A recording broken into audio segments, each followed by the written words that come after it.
Hello guys, I am advocate Dishank from Vishank law academy. आज हम पढ़ने जा रहे हैं आपका सेक्शन 250।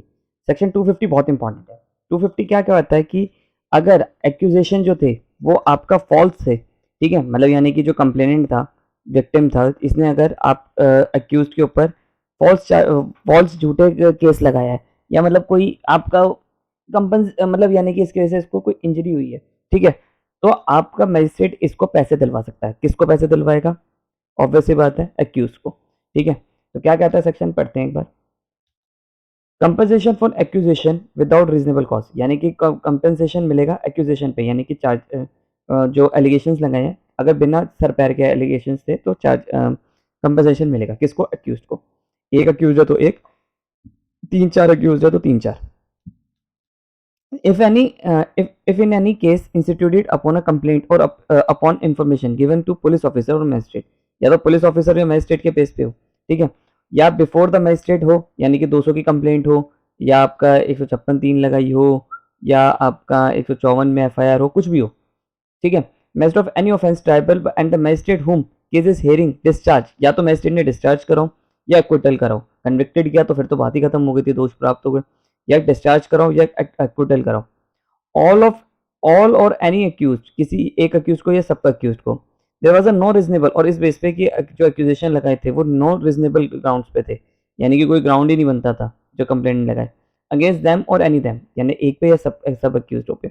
द मैजिस्ट्रेट में बाय हिज ऑर्डर डिस्चार्ज और एक्विटल, जब अक्यूज को वो डिस्चार्ज या एक्विटल कर रहा होगा, ठीक है।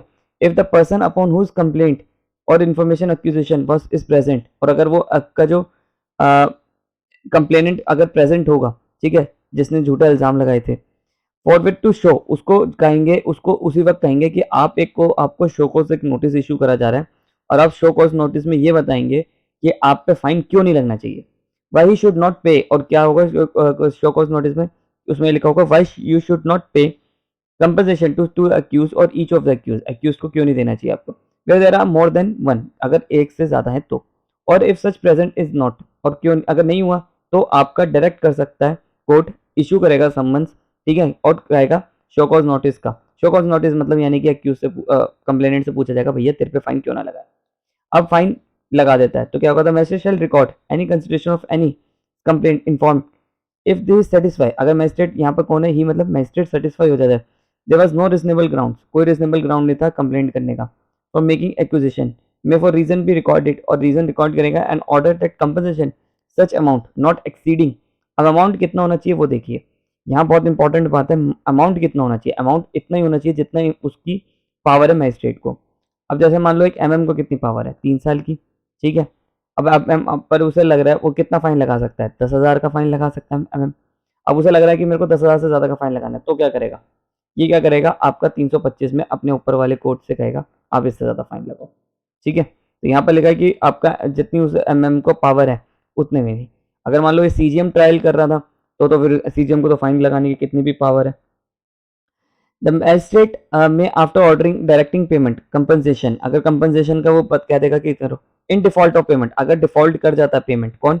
आपका कंप्लेनेंट, तो उस पर कितना कंपनसेशन लगेगा, उसको कितना फाइन, कितनी सजा मिलेगी? आपका सिंपल इम्प्रिजनमेंट मिलेगी, पर 30 डेज से ज्यादा की नहीं होनी चाहिए, 30 दिन से ज्यादा की नहीं होनी चाहिए, ठीक है। और अगर उसने ऊपर वाले फाइन जो भी लगाया है, 10,000 का लगाया, 20,000 का लगाया, हालांकि एमएम तो लगाएगा 10,000 का ही लगाएगा, बट अगर एमएम को लगता है कि इससे ज्यादा फाइन लगना चाहिए तो वो ऊपर वाली कोर्ट में जाके भेज देगा 325 में। और अगर सीजीएम ट्रायल कर रहा है तो सीजीएम को तो कितनी भी पावर है आपका फाइन लगाने की। अब फोर्थ पॉइंट क्या कह रहा है कि इसका जितना भी फाइन इम्पोज का जो प्रोविजन चलेंगे वो आपका 68 और 69 के तहत ही चलेंगे, ठीक है। Far may be apply, no person shall be directed pay compensation by reason of record except. अब यहाँ पर देखो ये कह रहा है कि मान लो एक मैजिस्ट्रेट ने आपका 250 में लगा दिया फाइन, तो क्या अब वो एक केस फाइल करना चाहता है कंप्लेंट के खिलाफ, अक्यूज जो है वो कंप्लेंट के खिलाफ एक केस फाइल करना चाहता है, सिविल केस करना चाहता है कंपनसेशन लेने के लिए, suit for malice prosecution. Malice prosecution मतलब यानी कि झूठे केस लगाने के केस में जो मुझे क्षति हुई है, मतलब जो नुकसान हुआ है उसका पैसा देगा ये कंप्लेनेंट, ठीक है। ऐसा कोई केस करना चाहे तो क्या कंप्लेनेंट ये कह सकता है कि मेरे पे तो 250 का भी फाइन लगा था, ये दोबारा क्यों आ गया? तो यहाँ पर कहा है कि भैया अगर अक्यूज जो है वो सिविल केस भी फाइल करना चाहता है और कोई अदर क्रिमिनल केस भी फाइल करना चाहता है वो भी कर सकता है, डेफेमेशन का।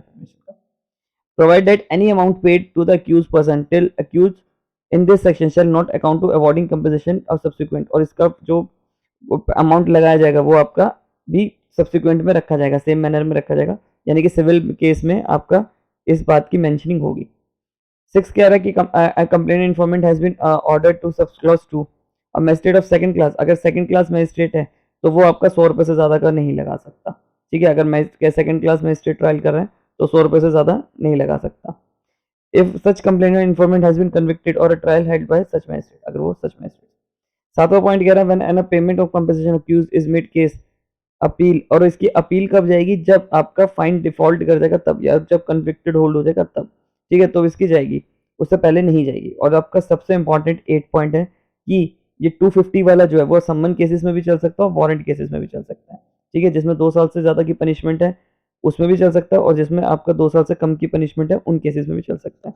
आई होप आपको मेरी वीडियो पसंद आई हो तो वीडियो को चैनल को सब्सक्राइब करिए प्लीज़।